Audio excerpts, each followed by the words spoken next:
नमस्कार दोस्तों, मैं राजीव।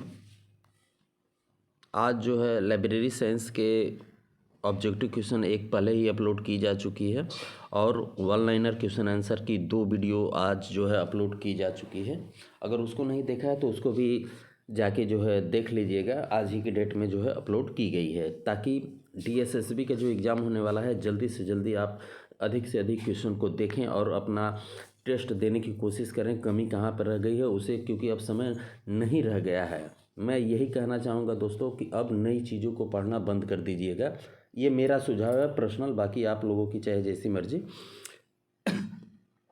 पुरानी चीज़ को जो है एक बार रिवीजन जो है आपने अभी तक जिस क्वेश्चन को पढ़ा है उन्हीं क्वेश्चनों को जो है एक बार आप रिपीट कर लीजिए।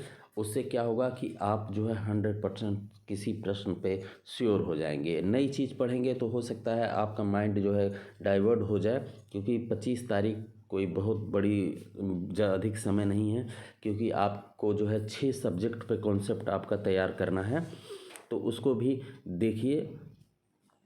तो ये लाइब्रेरी साइंस के क्वेश्चन जो है सभी एग्ज़ामों के लिए इम्पोर्टेंट रहेंगे। वह कोई सा भी एग्ज़ाम हो, चाहे राजस्थान का एग्ज़ाम हो, बिहार सेट का एग्ज़ाम हो, DSSB पंजाब वगैरह वगैरह, सभी एग्ज़ामों में लाइब्रेरी यही क्वेश्चन आते हैं। तो चलिए देखते हैं आज के 50 महत्वपूर्ण प्रश्नों को। तो दोस्तों आज का पहला प्रश्न है, रामपुर रजा लाइब्रेरी कहाँ अवस्थित है? तो रामपुर रजा लाइब्रेरी के बारे में टोटल इन्फॉर्मेशन जो है B lib, M lib, study material का जो ऑप्शन है उसमें जो है टोटल, क्योंकि उसमें स्टेप बाय स्टेप और इम्पोर्टेंट नोट्स जो है उसको भी आप जाके देख सकते हैं। बहुत ही इम्पोर्टेंट प्लेलिस्ट चैनल है वो भी। वन लाइनर और ऑब्जेक्टिव क्वेश्चन तो चल ही रही है। तो ये उत्तर प्रदेश में स्थित है। अगले प्रश्न को देखते हैं, ILA के प्रथम अध्यक्ष कौन थे? दोस्तों आंसर देने की आप भी कोशिश करते रहिएगा। राइट आंसर है MO थॉमस जो है ILA के प्रथम अध्यक्ष थे। अगले प्रश्न को देखते हैं, ILA का मुख्यालय किस वर्ष अस्थायी रूप से कलकत्ता से दिल्ली लाया गया? ILA का मुख्यालय किस वर्ष कलकत्ता से दिल्ली लाया गया? राइट आंसर की बात करूं तो 1964 में। अगला प्रश्न है, फार्गमिंटल प्लान निम्न में से किससे संबंधित है? ये किससे संबंधित है? तो राइट आंसर इसका लाइब्रेरी कॉरपोरेशन से संबंधित है, सहयोग से संबंधित है। अगला प्रश्न है, डाटा अबाउट डाटा किसे कहते हैं? डाटा अबाउट डाटा किसे कहते हैं? तो राइट आंसर इसका मेटा डाटा को डाटा अबाउट डाटा कहते हैं। अगला प्रश्न, निम्न में कौन सा डिजिटल लाइब्रेरी सॉफ्टवेयर है?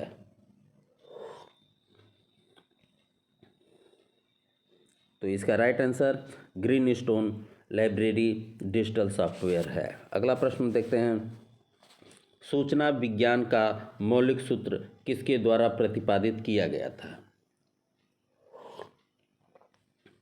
आंसर देने की कोशिश कीजिए। सूचना विज्ञान का मौलिक सूत्र किसके द्वारा प्रतिपादित किया गया था? Right answer B Robert books के द्वारा किया गया था। 8 नंबर, निम्न में से किसके द्वारा प्रतिपादित किए गए संचार मॉडल का तत्व scope, message, transmitter, it's receiver, किसने इसका प्रतिपादन किया था?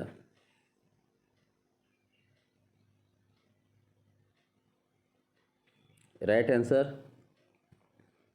शैनन और वीवर के द्वारा किया गया था। अगला प्रश्न है, एसोसिएशन फॉर इंफॉर्मेशन मैनेजमेंट आईस्लिप वर्तमान में किससे जुड़ा हुआ है? आईस्लिप किससे जुड़ा हुआ है? तो इसका राइट आंसर है ऑप्शन ए, अर्मल्ड ग्रुप ऑफ पब्लिशिंग से जुड़ा हुआ है। अगला प्रश्न 10 नंबर, राउटिंग ऑफ पीरियोडिकल्स कैसी सेवा है? तो ये करंट सेवा का उदाहरण है CAS का।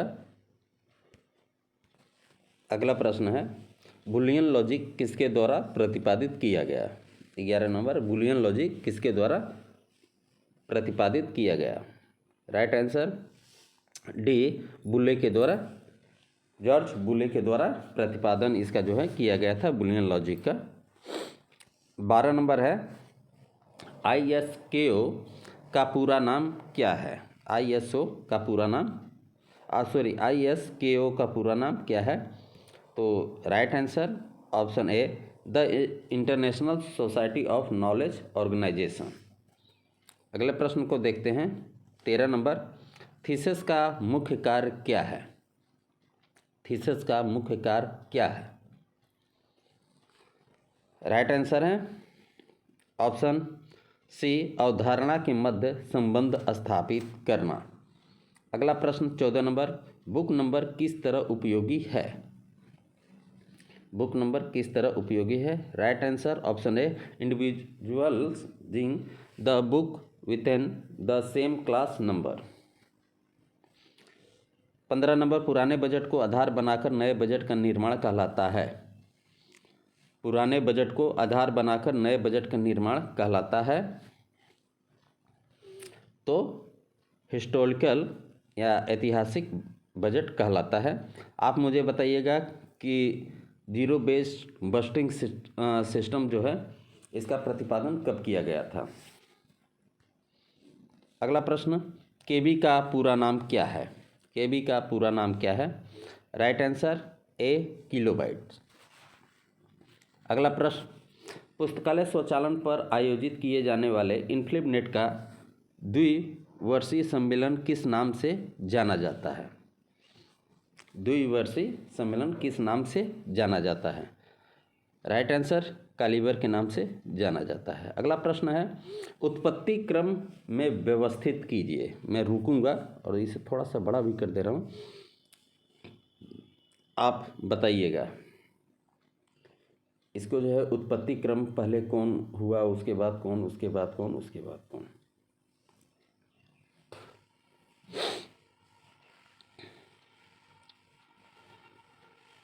बताइएगा।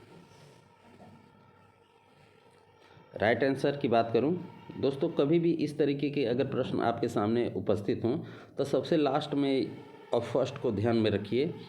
आपको याद होगा सबसे लास्ट में 2002 निस्कियर था, तो ये दोनों क्वेश्चन तो हमारे वैसे ही कट गए। अब ये दोनों क्वेश्चन पे ध्यान दीजिए। मैं सिर्फ आपको समझाने की कोशिश कर रहा हूँ कि जो 4 टाइप के क्वेश्चन आते हैं, अगर उसमें आप 2 क्वेश्चन को पहचान लिए तो आपके क्वेश्चन सॉल्व हो जाएंगे। अब यहाँ पे DRTC दिया गया है। अब आप बताइए DRTC रंगनाथन ने कब किया था, और इंसडॉक सबसे पहले कौन हुआ था? इंसडॉक हुआ था। तो ऑप्शन सी सही है। अगले प्रश्न को देखते हैं, ये भी सेम है, स्थापना कालक्रम में व्यवस्थित कीजिए। किसकी स्थापना पहले हुई, किसकी बाद में हुई?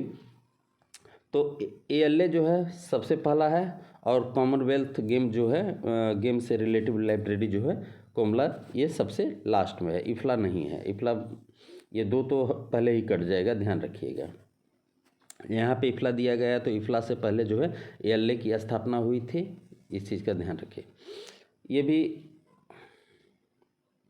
सेम क्वेश्चन की तरह है, तो स्थापना कालक्रम में व्यवस्थित कीजिए, इसे जो है व्यवस्थित किया जाता है। क्योंकि दोस्तों मैंने इन क्वेश्चन को इसलिए यहाँ पे पुट अप किया है क्योंकि ऐसे क्वेश्चन जो है बार बार या एग्जाम में देखने को मिलते हैं। तो इसका पहला ही क्वेश्चन जो है सही है। एशियाटिक सोसाइटी जो कि मुंबई में है, 1804 वगैरह, ये सारी चीज़ आप अगर सन वगैरह को ध्यान में रखेंगे तो आपका क्वेश्चन बहुत आसान हो जाएगा। फिर जो है कौन मेरा पब्लिक है, फिर नेशनल लाइब्रेरी है 48, दिल्ली पब्लिक लाइब्रेरी 51, ऐसे करके आप उसे जो है थोड़ा ध्यान रख सकते हैं। चलिए आगे देखते हैं, निम्न में कौन सा सही मिलान नहीं है? सही मिलान करना है, कौन नहीं है बताइए। INB मंथली है, ILA क्वार्टरली है, ISLIC ये भी क्वार्टरली है, BNB जो है ये मंथली नहीं है। अगले प्रश्न को देखते हैं। एग्रिस का पूरा नाम, एग्रिस का यहाँ पे पूरा नाम आपसे पूछा गया है, तो राइट आंसर ऑप्शन ए ही है, international system for agriculture science and technology. अगले प्रश्न को देखते हैं। जीरो बेस्ड बस्टिंग पद्धति का विकास किसने किया? राइट आंसर पीटर फ्यूल के द्वारा किया गया था। अगला प्रश्न, इनमें से पुस्तकालय बजट के निर्माण में निर्धारक कारक नहीं है पूछा है, तो right answer location of library नहीं है। अगला प्रश्न 25 नंबर, दुनिया का पहला पुस्तकालय विद्यालय किसके द्वारा शुरू किया गया था? बताइए राइट आंसर। तो इसका राइट आंसर है मेलवी डेवी के द्वारा शुरू किया गया था। अगला प्रश्न है, सूचियों को जो है मिलान करना है, तो बताइए। तो ए का मैंने जो है वो ऑप्शन कर दिया है। ए का 3 है, जेड 39.50 इंफॉर्मेशन रिट्रीवल स्टैंडर्ड से रिलेटिव है। इस तरह इसका जो है मिलान कर लीजिएगा आप लोग, नहीं तो समय जो है बहुत अधिक जाएगा। और बी का जो है 4 नंबर है, ISO 9000 क्वार्टरली रिलेटेड स्टैंडर्ड्स से संबंधित है। मैंने इसके ऑप्शन नहीं मेंशन किए। 27 नंबर है, ई बुक और डिजिटल लाइब्रेरी को बढ़ावा देने से संबंधित प्रोजेक्ट गुटनबर्ग की शुरुआत किस वर्ष की गई थी? तो इसका राइट आंसर है 1971 में ई बुक और डिजिटल लाइब्रेरी को बढ़ावा देने के लिए प्रोजेक्ट गुटनबर्ग की शुरुआत की गई थी। अगला प्रश्न है, हर्जबर्ग टू फैक्ट थ्योरी संबंधित है। तो हर्जबर्ग ने जो थ्योरी दिया था वो मोटिवेशन से संबंधित है। 29 number, principle of literacy warrant किसके द्वारा प्रतिपादित किया गया था? तो W. हुल्मे के द्वारा किया गया था। अगला प्रश्न है, प्रीनेटल कैटलॉगिंग से तात्पर्य है? प्रीनेटल कैटलॉगिंग से तात्पर्य है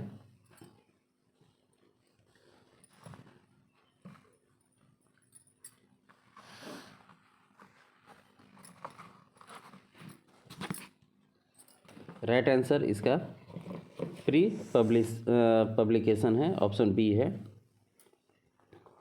अगला देखते हैं, निम्न में से भिन्न को पहचानिए, इनमें से कौन अलग है? तो राइट आंसर है option D, encyclopedia of library and information science. अगला प्रश्न है, WTO का पूरा नाम क्या है? WTO का पूरा नाम क्या है? तो इसका ऑप्शन ए सही है, वर्ल्ड ट्रेड ऑर्गेनाइजेशन ही है। 33 नंबर है, इनमें से सही मिलान नहीं है, नहीं पूछ रहा है, सही मिलान नहीं है। तो इसका राइट आंसर है कॉर्नवालिस इंफॉर्मेशन सिस्टम, ये नहीं है। अगला प्रश्न है, सारकर्णी पत्रिका में क्या शामिल होता है? क्या शामिल होता है? तो option B, an abstract with bibliographic citizen.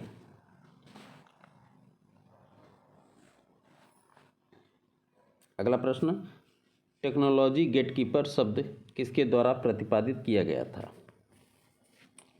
Right answer TJ Elon के द्वारा किया गया था। अगला प्रश्न, निम्नलिखित में किस नेटवर्क टोपोलॉजी में सभी कंप्यूटर केंद्रीय कंप्यूटर से जुड़े होते हैं? Star, option B. SDI किस प्रकार की सेवा है? SDI जो है किस प्रकार की सेवा है? राइट आंसर अलर्टिंग यानी कि चेतावनी सेवा है। अगला प्रश्न, CAS सेवा में पाठकों को क्या प्रदान किया जाता है या प्रदान की जाती है? करंट अवेयरनेस सर्विस में क्या प्रदान की जाती है? तो राइट आंसर इसका है सी, वरिष्ठ पाठकों को संबंधित नवीनतम सूचनाओं की जानकारी प्रदान की जाती है। 39 नंबर रिपियोग्राफी किस प्रकार की सेवा है? रिपियोग्राफी किस प्रकार की सेवा है? तो इसका राइट आंसर है इंफॉर्मेशन सर्विस। अगला प्रश्न है, विद्वत समूहों के बीच अनौपचारिक संवाद क्या कहलाता है? राइट आंसर ऑप्शन ए, इंडिविजुअल कॉलेज। अगला प्रश्न 41 नंबर, इनमें से कौन सा ओरिएंटल पुस्तकालय नहीं है? ओरिएंटल पुस्तकालय नहीं पूछा है, तो ये जो जयपुर का पुस्तकालय है डॉक्टर राधा कृष्णन लाइब्रेरी, जो सेंट्रल लाइब्रेरी है राजस्थान की, ये भी ध्यान रखिएगा, ये राजस्थान की सेंट्रल लाइब्रेरी है। अगला प्रश्न है 42 नंबर, पोस्ट कॉर्प प्रबंधकीय सिद्धांत में निम्न में से कौन व्यक्ति लूथर गुलिक के साथ जुड़ा हुआ है? कौन सा जुड़ा हुआ है? तो राइट आंसर एल उर्बिक, लूथर गुलिक और एल उर्बिक दोनों जुड़े हुए हैं। 43 नंबर, पीटर फायर का संबंध बजट निर्माण के किस सिद्धांत से है? Right answer zero based budgeting, ZBB। अगला प्रश्न, डबलिन कोर निम्न में से किसका उदाहरण है? राइट आंसर ये मेटाडाटा से ही संबंधित है डबलिन कोर। अगला प्रश्न है, CURL का पूरा नाम क्या है? CURL का पूरा नाम क्या है? तो राइट आंसर है consortium of university research library. अगला प्रश्न है, गूगल द्वारा 2008 में वैज्ञानिक समुदाय के सूचना हेतु नया सर्च इंजन लॉन्च किया गया, जिसका नाम है, क्या नाम है? तो right answer data set search, option A. 47, राष्ट्रीय डिजिटल लाइब्रेरी को किसके द्वारा लॉन्च किया गया था? राष्ट्रीय डिजिटल लाइब्रेरी को किसके द्वारा लॉन्च किया गया था? तो राइट आंसर इसका ऑप्शन ए ही है, प्रकाश जावड़ेकर। अगला प्रश्न 48 नंबर, बार्क का मुख्यालय कहाँ अवस्थित है? बार्क का मुख्यालय जो है कहाँ अवस्थित है? तो ऑप्शन ए इसका भी सही है। अगला प्रश्न है, इंपोर्ट विद्वत लेखों के लिए है, तो राइट आंसर ए। अगला प्रश्न, जानेट निम्न में से क्या है? जानेट निम्न में से क्या है? तो इसका भी राइट आंसर लाइब्रेरी नेटवर्क है। तो दोस्तों इस प्रकार से हमारे 50 प्रश्न कंप्लीट हुए। अब मिलेंगे कल की वीडियो में। ख्याल रखिए, तैयारी करते रहिए। धन्यवाद। बकलो लोकलो